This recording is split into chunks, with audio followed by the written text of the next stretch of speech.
யார் வந்துடக்கூடாதுன்னு நினச்சினோ அந்த 2 பேரும் வர வச்சிட்டாங்க. இவனுக்குலாம் தெரியாமல் தான் அந்த நிகழ்ச்சி நடக்கணும்னு நினச்சேன். அபிஷேக் வேறு எனக்கு சர்ப்ரைஸு. ஏயா இப்படி ஒரு சர்ப்ரைஸாக ஒருத்தர் கொடுப்பான். நீ காலைல தான் சொல்கிறேன். உங்களுக்கு சர்ப்ரைஸ் இருக்குது. முக்கியமான 2 செலிப்ரிட்டிஸ் வராங்க. உங்களுக்கு வந்து வாழ்த்து சொல்கிறதுக்கு. ஐயையோ அப்படின்னு இவங்க தான் நினச்சேன். கரெக்டாக அவங்க 2 பேரும் பேரையும் சொல்லிட்டேன் ரொம்ப பெருமையாக. தம்பி, உங்களோட 2 பேர் ஃபோட்டோவும் என்கிட்ட இருக்குது, மறந்துடாதீங்க. அதை உங்களுக்கு அனுப்பிச்சி வச்சுருக்கிறேன். இன்னும் பத்திரமா அதை லைக் போட்டு வர வச்சுருக்கிறேன். எப்போ வேணாலும் நான் மீடியாவில் போஸ்ட் பண்ணிடுவேன். தெரிஞ்சுக்கிங்க. சோசியல் மீடியாவில் அதை மனசில் வச்சுட்டு பேசுங்க. இனிமேல் மேடையில் பேசினேன் என் வயசை பற்றி இல்லாமல் நீங்கள் விமர்சனம் பண்ணுறீங்க. இருக்கட்டும். ஏண்டா ஒரு யதார்த்தமாக ஒரு அப்பா ரோல் கொடுத்தாங்கன்னு வெள்ளடிச்சுன்னு நடித்தா உடனே எனக்கு 60 வயசுன்ற ஒருத்தன் 58 வயசுன்றான். தம்பி, எனக்கு ஒரு வாய்ப்பு கிடைக்காம போயிடும். இல்லை இருக்கு, நான் வெயிட் பண்ணுறேன். ஆனால் ஏதாவது ஒரு சூழ்நிலையில் அந்த ஃபோட்டோவை நான் போடுறேன்டா. இருந்தாலும் நீங்கள் வந்ததுக்கு ரொம்ப நன்றி 2 பேருக்கும். லவ் யூடா. ஐயோ, அதுவே பயமாக இருக்குது, என்ன பண்ண போகிறான்னு தெரியல. ஏன்னா அந்த ஃபோட்டோ வந்து ஒரு அதிகாலையில் ஒரு 4 மணிக்கு எடுத்த ஃபோட்டோ. அப்போ யோசிச்சு பாருங்கள் எப்படி இருப்பாங்கன்னு.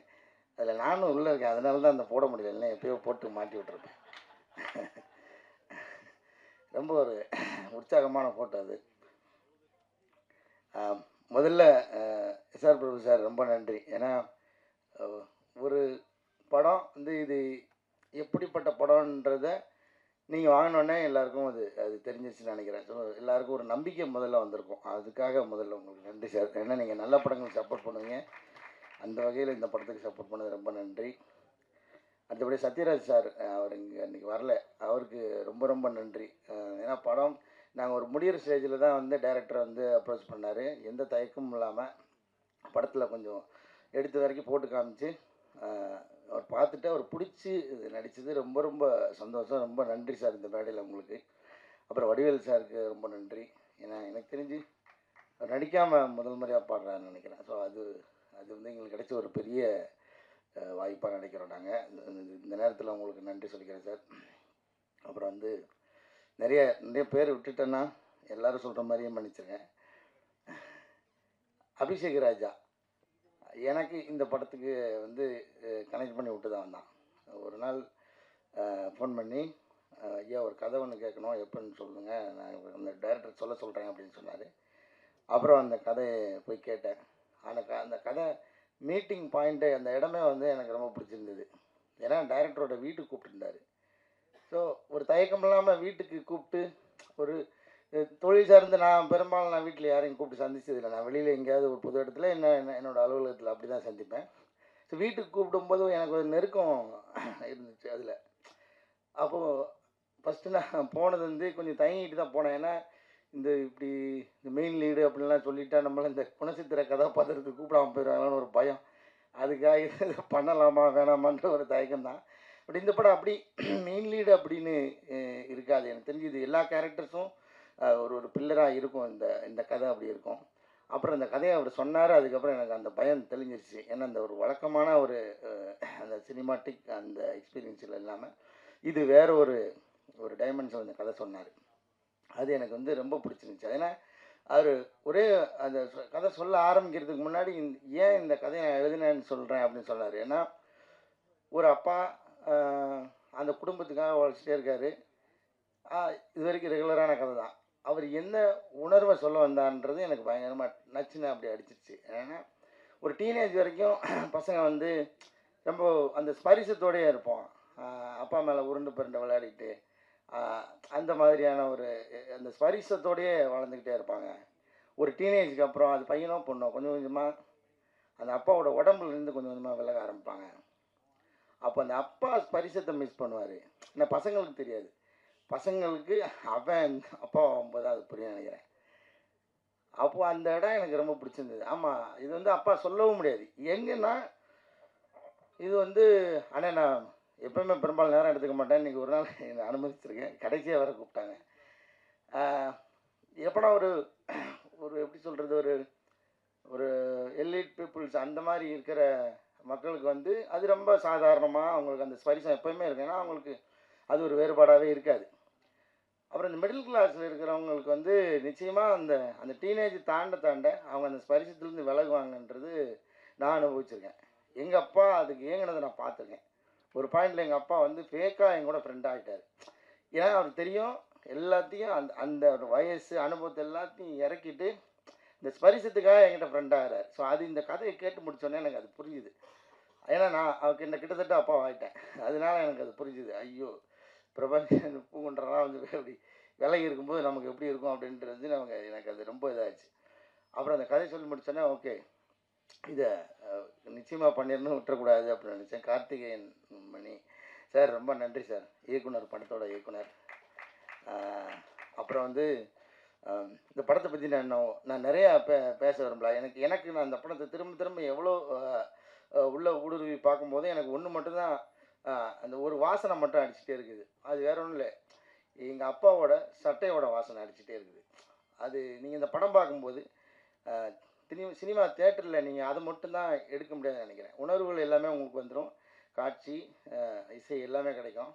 இந்த படத்தில் எனக்கு தெரிஞ்சு அந்த வாசனை அடிக்கும்னு நான் நம்புகிறேன். அப்படி அடிச்சதுன்னா இந்த படத்தோட சக்ஸஸ் நான் நினைக்கிறேன். ஏன்னா நான் அதை உணர்ந்தேன், நடிக்கும்போது உணர்ந்தேன், அது படமாக பார்க்கும்போது நான் உணர்ந்தேன். அது வந்து அது ரொம்ப அபூர்வமாக நடக்கிற நிகழ்வு. ஏன்னா ஒரு படத்துக்குள்ளேருந்து ஒரு வாசனை அடிக்கிறதுன்றது ரொம்ப அபூர்வம். இந்த படத்தில் அது நடக்கும்னு நம்புகிறேன். ஸோ அதுதான் இந்த படத்தை பற்றி நான் சொல்லணும்னு நினைக்கிறது. அதுக்கப்புறம் நீங்கள் பார்த்துட்டு நிச்சயமாக ஒரு நல்ல படத்தை நீங்கள் விட்டுற மாட்டீங்கன்னு தெரியும். அந்த நம்பிக்கை தான்.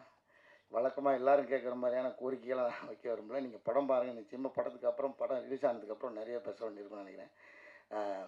எல்லோரும் வந்ததுக்காக முதல்ல ரொம்ப நன்றி. அப்புறம் ஆனந்த்ஜிக்கு, எங்கள் படத்தோட சினிமாட்டோகிராஃபர், ரொம்ப எளிமையான சினிமாட்டோகிராஃபர். எப்படி இந்த கதையை ஒரு கதைக்கு எப்படி துருத்திடக்கூடாதோ, ஒரு தடவை இதே மேடையில் தான் பாலுமந்திர சார் சொன்னார், ஒரு சினிமாட்டோகிராஃபியும் மியூசிக்கும் அப்படின்னா ஒரு என்னை பார், என் திறமையை பாருன்னு வெளியில் துருத்தி தெரிஞ்சிடக்கூடாது, அது அந்த கதைக்குள்ளே முங்கியே இருக்கணும், அதுதான் ஒரு தரமான சினிமாட்டோகிராஃபி, அதுதான் ஒரு தரமான இசை அப்படின்னு சொல்லி இந்த மேடையில் வச்சு சொல்லியிருந்தார். நான் அங்கே ஆடியன்ஸ் உட்காந்து கேட்டிருக்கேன். ஸோ அந்த மாதிரியான ஒரு ஒர்க்கு ஆனந்த்ஜியோடது. பால சாரங்கனோட ஒர்க்கும் அப்படி தான், எங்கேயுமே மிகை இல்லாமல் ரொம்ப ஒரு இலையோடும் இதோட அப்படி அழகான ஒரு இசை. ரொம்ப அதுக்கப்புறம் எனக்கு அந்த பாட்டு இப்பயும் இப்போ கேட்கும்போதே வந்து கண்கலங்குது, கண்ணம்மா அந்த அந்த லைன் வரும்போது. அதை ஒரு நாள் என் வாய்ஸ் வச்சு எடுக்கிறேன்னு சொல்லிட்டு ஏமாற்றிக்கிட்டே இருக்கிறேன். அதை எடுத்து என்கிட்ட மட்டுமா அது கொடுத்துருயா? நானும் பாட்டு பாடியிருக்கேன்னு வச்சுக்கோல்ல. அவர் ஹரி சார், நம்ம வந்து ரொம்ப வருஷமாக பழகிட்டு இருக்கோம். இந்த படத்தில் எனக்கு தெரிஞ்சு சேர்ந்து ஒர்க் பண்ணி நினைக்கிறேன். ரொம்ப மகிழ்ச்சி உங்களோட ஒர்க் பண்ணதில். சார், பிரபு சாருக்கு மீண்டும் நன்றி. ஏன்னா நம்ம ஆர்டரை பார்த்துட்டே பேசிட்டு வர்றதுனால அது மிஸ் ஆகக்கூடாது. ரோஷினி, உங்களோட ஒர்க் பண்ணதில் எனக்கு ரொம்ப ரொம்ப மகிழ்ச்சி. நீங்களும் ஒரு யதார்த்தமான நடிகை, எனக்கு ரொம்ப பிடிக்கும் உங்களோட நடிப்பு. ஸ்னேகன் சார், உங்களோட பங்களிப்பு எங்களுக்கு வந்து எப்படின்னா, கலையரசன் அவங்களாம் சொன்ன மாதிரி நாங்கள் உங்களோட சேர்ந்து ஒர்க் பண்ணும்போது அதில் நீங்கள் எனக்கு என்ன அண்ணன் சொன்னது எனக்கு ரொம்ப சந்தோஷமாக இருந்தது. ஏன்னா நான் நிச்சயமாக உங்களோட சின்ன பையன் தான் நினைக்கிறேன் சார். இருந்தாலும் நீங்கள் உங்களோட இந்த படத்தில் நீங்கள் எங்களோட இருக்கிறது எங்களுக்கு ரொம்ப பெருமையாக நினைக்கிறேன் சார். ரொம்ப தேங்க்ஸ். ஷெல்லி, நான் வந்து உங்களுக்கு வந்து இப்போ தான் ஷெல்லின்னு கூப்பிட்றதுக்கு எனக்கு தைரியம் வந்திருக்கு. எனக்கு கூட நடிக்கும் போதெல்லாம் கொஞ்சம், ஏன்னா படத்துக்குள்ளே வேறு எந்த வகையான முத்த காட்சிகள், நெருக்கமான காட்சிகள் எதுவுமே இல்லை. ஸோ அப்படின்னும்போது நம்ம நெருங்கி பழகிறதுக்கும் வாய்ப்பு இல்லை, ஒரு டிஸ்டன்ஸில் தான் இருக்கிறோம். ஐயோ, நான் கொஞ்சம் அண்ணாந்து பார்த்து பேசிட்டேன் சார். இவனுங்க கீழே இருக்க, அதாவது திருவிழாலெல்லாம் இந்த கச்சேரி நடந்துகிட்டு இருக்கும்போது 2 கேரக்டர் எந்திரிக்கும் தெரியுமா நடுவில், அதை மாதிரி கூட்டு நடுவில் நிப்பாட்டி வச்சு என்ன பேச வைக்கிறீங்க? சரி, அப்போ சொல்ல வந்த குறைய சொல்லவே முடியாது. அப்படி அப்படி இருந்து கொஞ்சம் டிஸ்டன்ஸாகவே இருக்கிற மாதிரியான எழுதிட்டார் டைரக்டர் சார். அதனால் அப்போ நான் வந்து மேடம்னே சொல்லிகிட்டே இருந்தேன். அப்புறம் வந்து ஒரு நாள் அவன் வந்து என்னை திட்டி, நீ மேடம் சொன்னா நான் உன்னை சாருன்னு தான் சொல்லுவேன், எப்படி நான் காலின்னு கூப்பிடுனா நீ என்னை செல்லின்னு கூப்பிடு, அவ்வளோதான். நீ என்னை செல்லியாக நினச்சா செல்லின்னு கூப்பிடு, யாரோ ஒரு மேடம் நினச்சா மேடம் கூப்பிட்னாங்க, சரி அன்னிலேருந்து நான் செல்லின்னு கூப்பிட்றேன். ரொம்ப மகிழ்ச்சி உங்களோட ஒர்க் பண்ணதில். ஆரம்பத்தில் எனக்கு கொஞ்சம் பயமாகவே இருக்கும், ஏன்னா நம்ம எப்படி இந்த வெள்ளையாக இருக்கிறவன் போய் சொல்ல மாட்டான்ற மாதிரி. நான் வேறு எந்த இதை பற்றி பேச வரல, இருந்தாலும் சொல்லிடுறேன். மலையாள நடிகர்கள்னால் கொஞ்சம் அவங்க பயங்கரமாக நடிப்பாங்க அப்படின்னு ஒன்று இருக்குல்ல, அப்படின்னு தான் நம்ம நிறையா பழகியிருக்கோம். அந்த படம் சுமாராக இருந்தால் கூட மலையாள படம்னா அது சூப்பராக இருக்கும்னு நினச்சிக்கிட்டே போய் பார்க்குறது ஒன்று இருக்குல்ல. அதுக்குன்னு ஒரு ரிவ்யூ ஒன்று இருக்கு. இந்த மலையாளத்துலேருந்து எப்படியா பிடிக்கிறாங்க? மலையாளத்தில என்ன மாரி கண்டென்ட்? நிச்சயமா எல்லா ஊர்லயும் இருக்குது. அதில நெறைய ஓடுற படம், நல்ல கண்டென்ட் படம் தான் நம்ம கண்ணுக்கு தெரியுது. அங்கேயும் சில சுமாரான படங்கள நான் பார்த்துருக்கேன். அந்த அந்த ஒரு சின்ன பயத்திலேயே தான் நான் அவங்கள அணுகுனேன். ஏன்னா மலையாள நடிகர்லாம் பயங்கரமா பெர்ஃபார்ம் பண்ணுவாங்க. ஆனா அவங்க ஆப்வியஸா பயங்கரமா பண்ணாங்க தான், இல்லைன்னு சொல்லல. எனக்கு என்னன்னா அந்த சவால்லேருந்து தடுக்கி விழுந்துறக்கூடாது. அது எப்படியாவது எதிர்கொண்டு அவங்களோடயே சேர்ந்து பயணிக்கணுன்ற ஒரு அந்த ஒரு டாஸ்க் இருந்தது. அது இருந்தது ரொம்ப நல்லதா இருந்துச்சு. இன்னும் எதார்த்தமா நம்ம அத பண்ண முடிஞ்சுச்சு. ரொம்ப நன்றி மேடம் உங்களுக்கு. விஸ்வா ரொம்ப தேங்க்யூடா. உன்னோட ஒர்க் பண்ணது எனக்கு ரொம்ப மகிழ்ச்சி. ஐயா எடிட்டர் ஐயா பேச மாட்டார். அவருக்கு கை மட்டும் தான் வேலை செஞ்சுட்டே இருக்கும். அவர் சொன்ன மாரி அந்த ஃபர்னிச்சராவே ஆயிட்டார் அந்த ஆஃபீஸில. நீங்க எப்பயும் போலாம். ஒரு ஓரமா ஒட்டிக்கிட்டே இருப்பாரு. அவருக்கு மகிழ்ச்சி. அப்புறம் கீதா மேடம் ரொம்ப நன்றி மேடம் உங்களோட ஒர்க் பண்ணது. சாம்சனா உங்க டைமிங்லாம் பயங்கரமா இருக்கும். இந்த படத்தில உங்கள அந்த மாரி ஸ்டைல்ல பண்ண விடாம, ஆனா ஒரு ரொம்ப எதார்த்தமான ஒரு ரோல் பண்ண வச்சிருந்தாங்க. அது எனக்கும் உங்களோட ஒர்க் பண்ணது ரொம்ப மகிழ்ச்சி. அபிஷேக் ராஜா போயா! இதில வேற ஒரு பதவி அவனுக்கு. Creative producer. ஆனா, அதையும் மீறி வேலை பார்த்துருக்குற. உன்னோட உழைப்புக்காக இந்த படம் உனக்கு பெரிய பேர் வாங்கி தரும். எங்க டீம் பத்தி நான் பெருமையா பேசுறதுக்கு ஒண்ணும் இல்ல. இருந்தாலும் மறுபடியும் எல்லாருக்கும் நன்றி. வந்தவங்களுக்கெல்லாம் திரும்பவும் ஒரு தடவ நன்றி சொல்லிக்கிறேன். Thank you so much all.